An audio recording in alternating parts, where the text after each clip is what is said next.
material. There's a gesture towards the object, a movement on the object, a motion with the material. There's a pause, a rotating gaze, years of observing, black holes into a minute, final project, idiosyncratic. If I give it to you or you buy it from me, it doesn't make you a materialist. Materialism is an ugly word. Materials shaped by nimble and inspired hands, hands that know and never know is beauty. There's movement, there's an object, there's material, there's a gesture.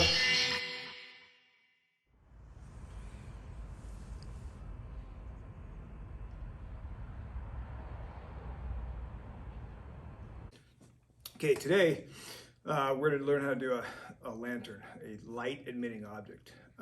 So we're not really going to do anything new as far as our building techniques, but we're going to take some of the things we've already learned throughout the year and explore the idea of incorporating them in a different way to produce something that is a light emitting object, a lantern. So I thought might be always interesting is so we already learned how to do this coil bowl. So and then from that, and you can see that I'm using it as a fruit bowl now.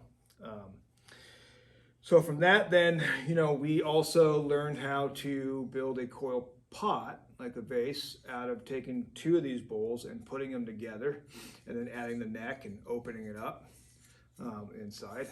There's a few of you that forgot to do that part.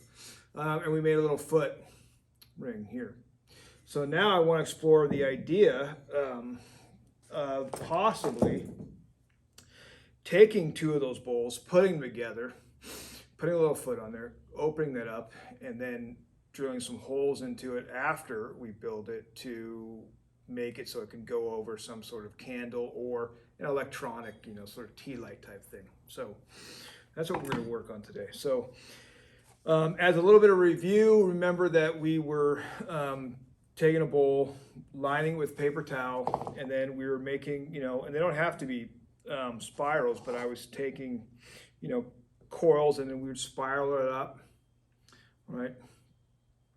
And what I did, so to create some consistency, is I decided on a length that worked well with the bowl I had. So in this case, it was,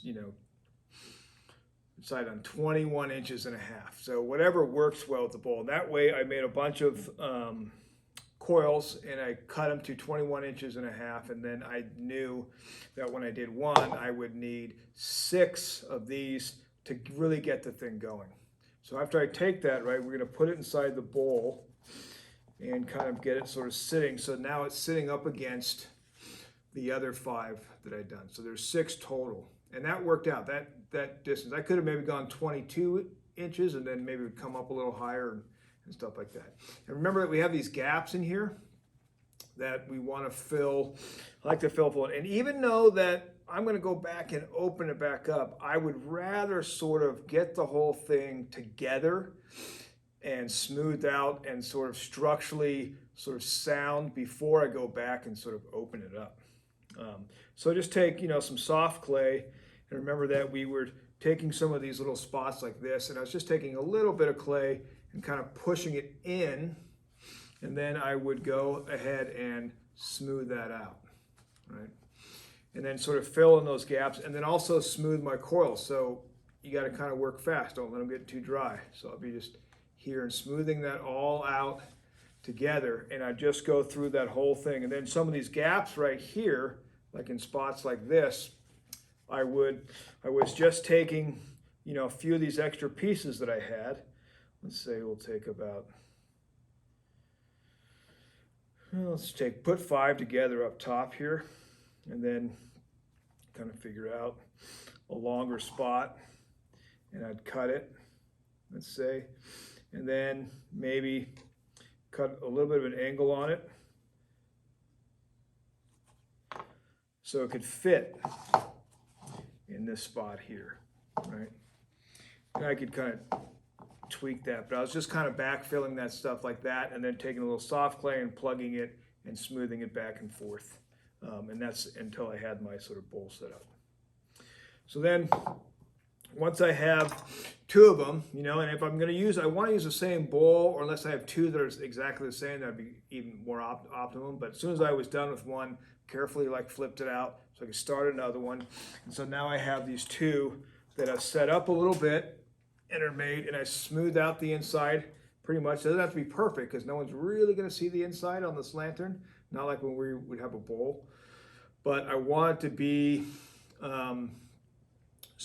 basically all together, so all the pieces have been melded sort of together by sort of pushing the clay around and adding a little bit here and there to sort of get it to structurally. So for the most part, they're not exactly the same, but they're pretty close to the same pattern.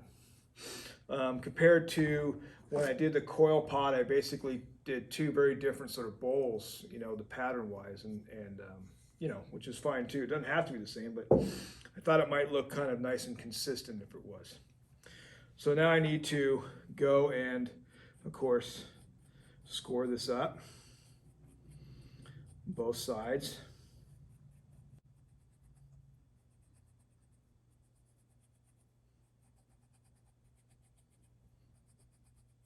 And basically, we're going to put this together and sort of, you know, create like a globe form, and then we can go back and cut out what we need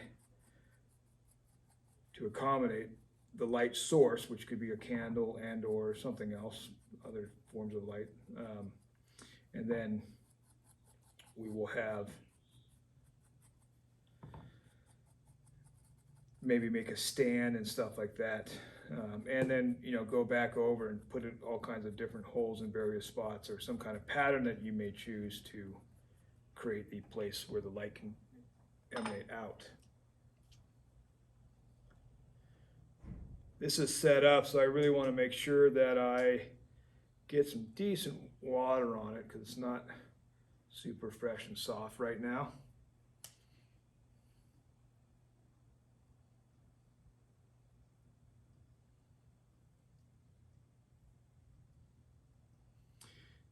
And over the past year, we've generally, I'd say a lot of students have been very successful with this coiling in general from the bowls to the pot. So it's one of the reasons why I wanted to sort of demonstrate this particular one. And I actually haven't done it before. So I knew it was kind of an idea, but it just never kind of came to fruition until right now. So I've got that scored, a little water, create a little slurry and a little slip. And then we'll get this one together. And then again, I always want a little bit of pressure and kind of shift it. So I'm going to push it, move it a little bit until I can feel it really grabbing. And then I have that. And I'm going to put another coil on the outside, just like I did on the coil pot, to kind of fill in any gaps and stuff and create a little sense of consistency. But before that, I want to sort of score this up a little bit before I put that piece on there. And it's already going to have a little bit of excess water, so I won't worry about that. But I also want to see if I can't kind of meld those two top coils together where I can at this time too, by sort of scratching it up.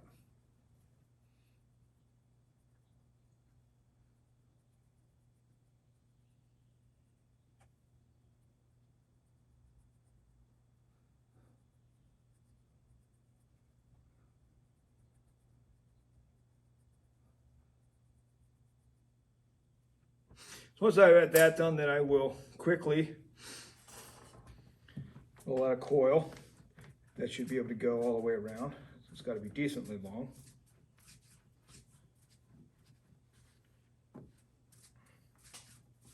Because this clay is soft, I'm not going to worry about scoring this before I attach that. I believe that probably maybe put a little bit more water just to make sure that it's going to suction up and grab.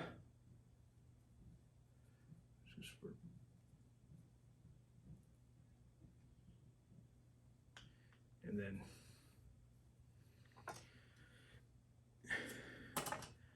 just attach this coil.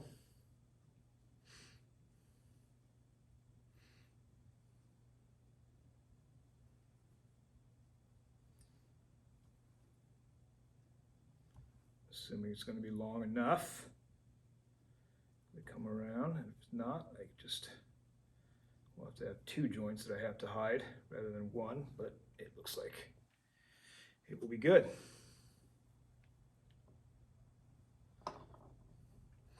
And then right where they come together, I'm gonna score that up a little bit and just put a small little dab of water, even though, just to make sure that that's grabbing decently.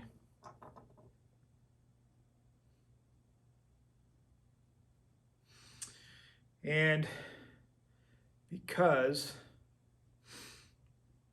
I want to sort of I want to create a little design element that's also going to help me ensure that it's going to stay, is I'm going to take something, could be anything. Could use this, could use the back of whatever I have, or I could go get something more specific, but just going to push this in with the back of the needle tool here, so it creates a little round divot there, and then I'm also sort of compressing that clay into the other clay and creating a little pattern also, which I can repeat on the bottom of the foot ring, sort of have it together like that. Have some cohesiveness in my design.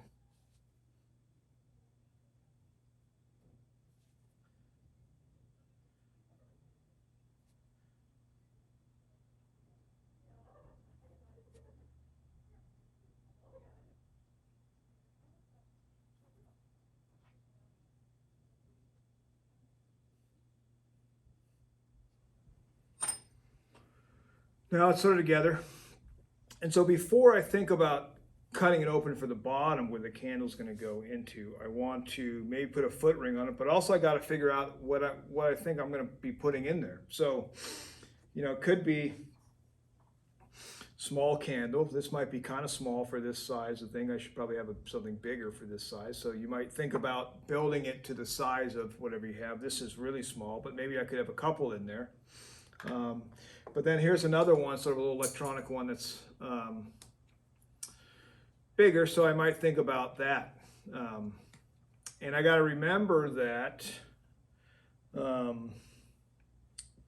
there's going to be some shrinkage. So I got to go out here farther. So if I can make sure this is somewhat centered on the piece,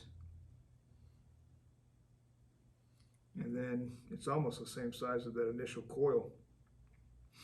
And then, maybe 1/8 of an inch around it there should be enough of an accommodation for shrinkage.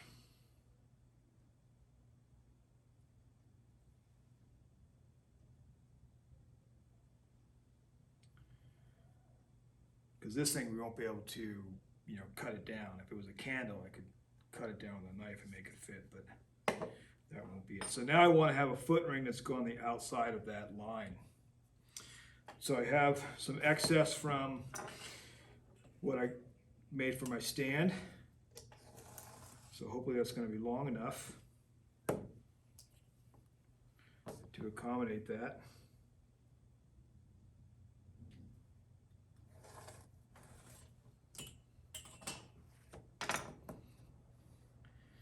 It's not, so we have to have two pieces.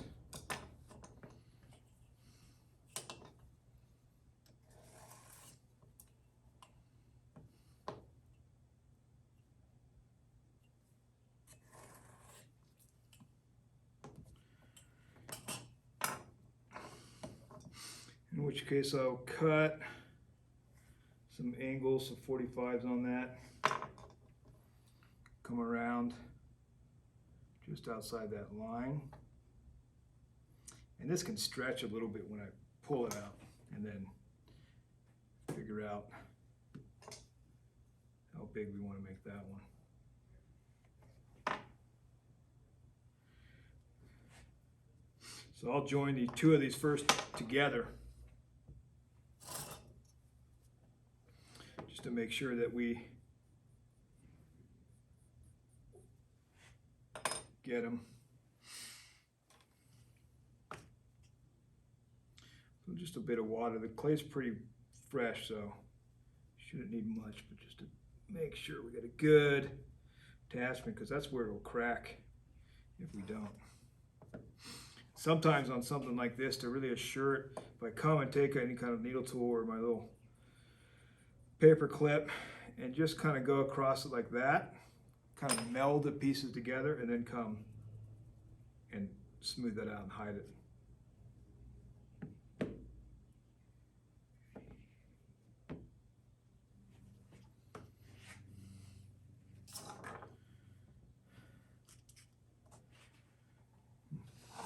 Okay.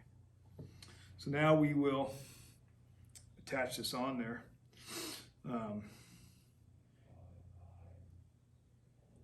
can already see this is coming apart.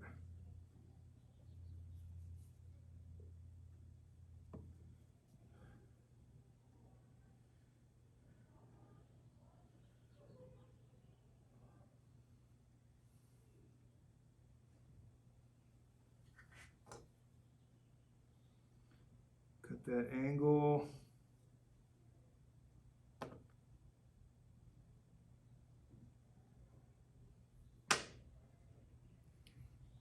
Just a little bit bigger. Okay. So we'll join this one.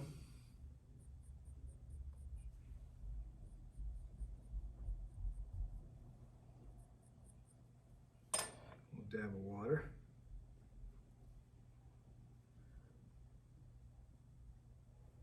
Do the same thing.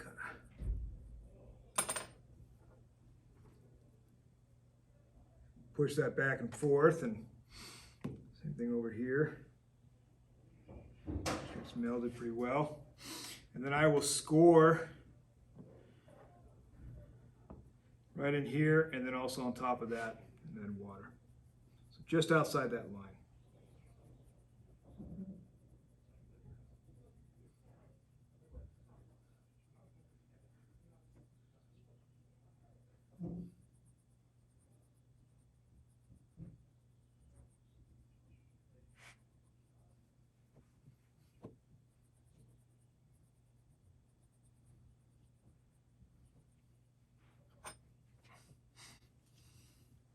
Get a little water in here. This part here is drier because that's where it had set up. So this is a little bit where I'm a little more concerned about making sure that gets a little moisture. This is soft, it probably won't need it. I'm going to go back over that, make sure I get a nice little slurry going with that water. And then kind of like shift it into position.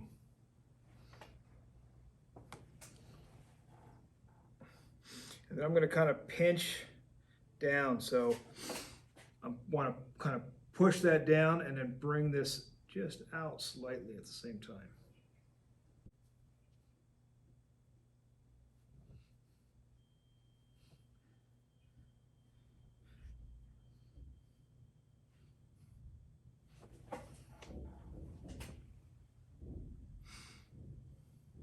And on the inside, I'll really make sure that I use some sort of tool to make sure that that is compressed into it. We're gonna cut this out, but right now I just want to make sure sort of that line gets compressed on the inside where it's touching, and then we'll figure out how to cut this out the way we want it.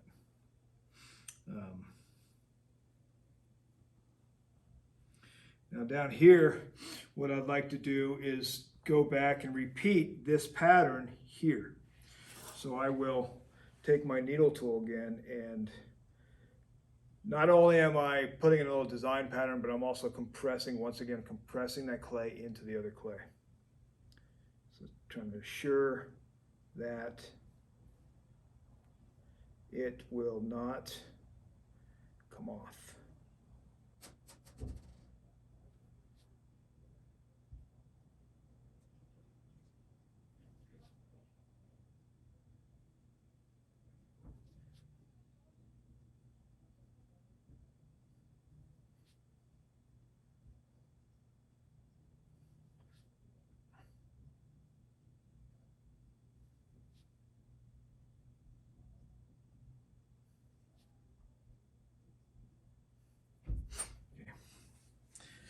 So there's my lantern. Now, I might have ended up making that a little bit on the wide side. So I also made a little slab plate, figuring that the candle or the piece can sit like this, and then this will go over it. So we'll let that kind of sit there well. So we know that it's going to accommodate there. So this is just a little slab plate, something that we'll learn to do later. But we can also do the same thing we did at the beginning of the year with our press mold plates. Put down a slab and push down the clay to form a plate, sort of like that. And then this one I put on some feet, a little foot ring or square foot system, so that it could be raised up a little bit. But I don't think that's going to work very well with that. But sometimes you might want, if you're going to use a candle and it's getting hot and melting, you definitely want to have something that's raised that can grab that. But also even more is if you're going to have it on a wooden table or something, it might be a good idea to have the raised foot so that the bottom doesn't get too hot, in case it might get kind of hot from the candle. It melts down and burning, and then maybe it could leave a mark on the table. So something to think about. So this will work. It's going to sit right in that ring. So then now what I need to do is go back and open this up.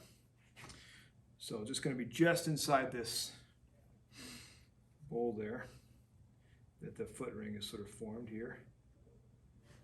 And just kind of follow that along. Maybe leave a little bit of excess so that we can kind of smooth it into the foot ring.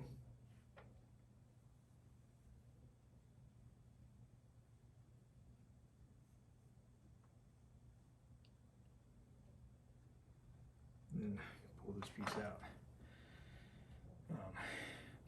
And maybe I attach this to the bottom of this and make it kind of raise it up and have a repeating pattern there. But then I want to make sure I sort of smooth out the inside a little bit, right just where the foot ring is hitting the globe form. Just make sure that stuff is sort of melded really well.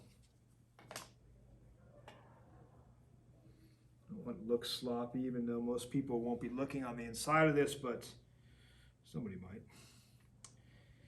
And if it's sloppy, it'll bug me every time I look at it. So I think we could take out a little bit more, shave this a bit more to even it out. Dip my fingers in there. So now that's sort of open. So I mean, this is in itself, could be a great little pot, but we're going to flip it over to sit in this foot ring. So just kind of get an idea of what that's going to sort of look like, something like that. And so now I got to think about, where do I want this light to be coming out? Where do I want to cut? You know, some of these spots right here are natural places to go back in and cut up these in between here. Then, you know, maybe I open this up a little bit more.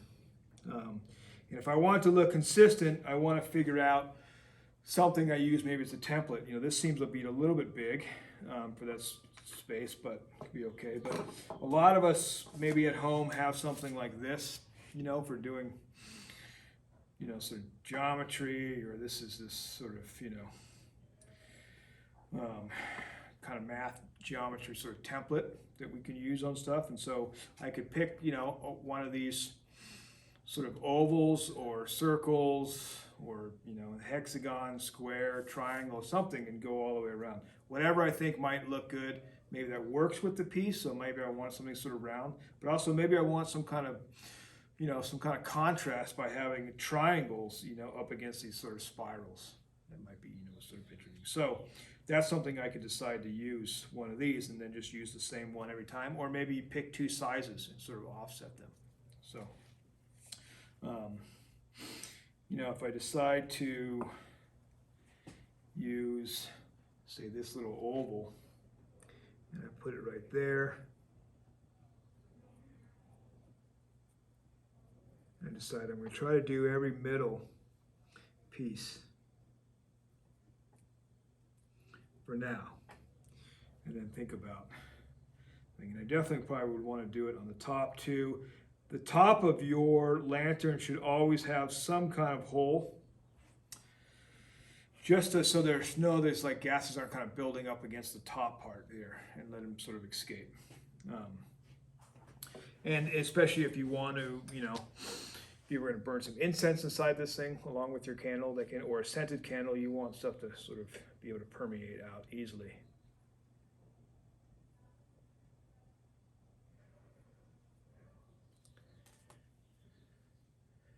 So I'll just go around, stick with this oval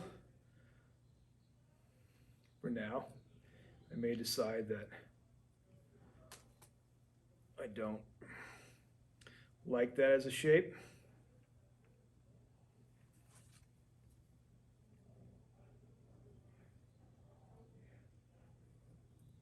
But once I start cutting open, I've pretty much bought the farm on it.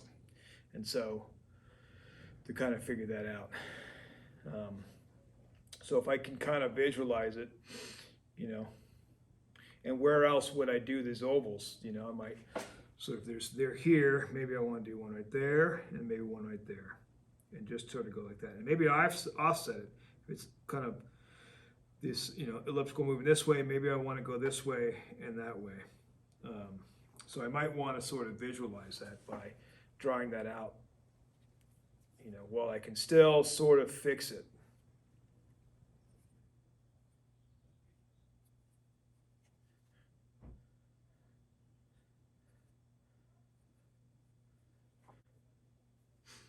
Well, it might be interesting, so I think I'll just go for it. So I'm going to just go and cut all those ovals out, and then kind of see if maybe I need to have stuff in more places.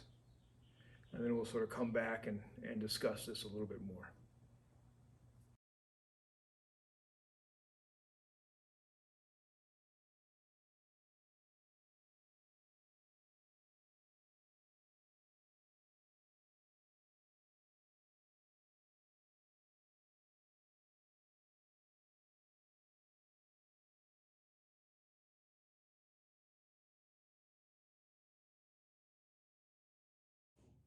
Okay, so now that I've cut this all open, and so I added some ovals, and then I added some like smaller circles around there, and holes, and I got some finishing work to do.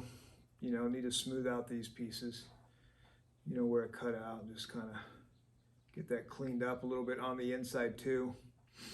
And I could, go through the thing and maybe make sure that some of these lines are compressed and all that kind of stuff to make sure that's it's sort of set. And maybe I want to add more holes. I'm not really sure yet. I just need to kind of clean it up and kind of see where that goes, and then kind of see what it might look like, something like this, and put this down and turn the lights off, and then kind of test it and see if what that sort of looks like and how well that works. There's also, other alternatives then to this. And actually, I think I might even want to make my stand a little bit bigger and maybe go with the square sort of thing. I just got to have one that's big enough to accommodate this bottom. And see how that looks and works and stuff. But also, we just recently learned how to do a box, right? So now we can take this box again, right? Build another box, cut it open, so it has the top, and then cut some holes in it. This one actually already has a melted candle in it from before. And what I did is I just used this sort of oval cutout to make my sort of holes. And then as I had these little ovals cut out, I realized perfect for making feet. I just stacked them up, scored and slipped them together, and attached them, my 3 feet. So we have this continuity of these sort of oval feet oval hairs, and then we have some round little holes next to it, 3 each one, just to kind of make it look interesting.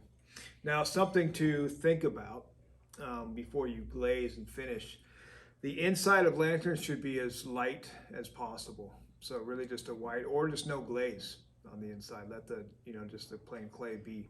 You want there to be as much reflection of the light that's getting inside emitting outside. So if you have a really dark color, it's going to suck up a lot of that light before it releases out of the lantern. So it's much better. And with something like this, on the inside, you could actually make some structures to have some, a few different heights. So like if you had some of these little interesting little tea lanterns, you could have, 3 of them in there, but they could be structured into some other heights, and these ones are kind of interesting because they change colors as they go. I'll put that one on top of the candle. And then you can see kind of what that looks like with the lights off and stuff like that. So, those are other alternatives. Also, we did, the slab base not all that long ago. And so, same thing, I just made another slab base. This time I made a lid. I cut out the back. I added a little channel in here to put a candle. And then I cut out the front after it had set up enough so that I didn't tweak it out too much. But again, I probably, because I cut this out here too, I probably should have had 2 levels. So where I cut out, maybe I should have done another cutout. So this is meant to be looked at, just from this one side, where this can be all the way around in the middle of the table or something. I made sure I have a hole in the lid for the gas to sort of go out. Same thing with this one. It's, basically thrown on the potter's wheel and sort of distorted and sort of holes put in there. And we could see, what that sort of looked like. And maybe I should have made a few more. It's big enough I could have made a bunch of different structures in there. But this is meant to accommodate a bigger sort of candle. And it's got holes in this top here to sort of come out. So we have these different ideas of things that we can do to make a lantern, right? In the box. You can also, we could also construct this so that, we could take our tea light and put it down, drop it down in there and have a couple holes in here and put some wire and hang it, out in the backyard.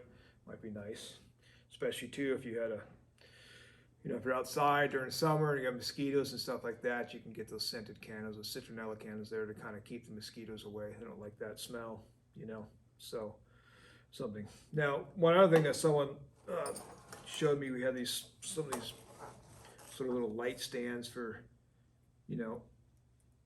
putting in light above something. So this is something too that we could have made. It's a little bit too small for this now, but you could, if you had something like this for a different reason or whatever, you could make something that would sit right on top, and that might be interesting. So they're just things to kind of think about when you're forming. Basically, you kind of want to know what you want to put in it before you really start thinking about size and forms. And you could make something, you could make smaller ones, that sit in a row with these small little like tea lights and stuff in there, right? So you could have 3 small ones that sat in a row with 3 little lights like this in there, something like that. Even the pinch pots we do at the beginning of the year, you put those together, put some holes in them, open up the bottom, and have like a set of 3 that had lights in them. That might be kind of nice also. So lots of different options that you can do to make your sort of lantern there. You could build it for the counter, you could build it for the tea lights, but you're definitely going to build one. All right, let's get to work.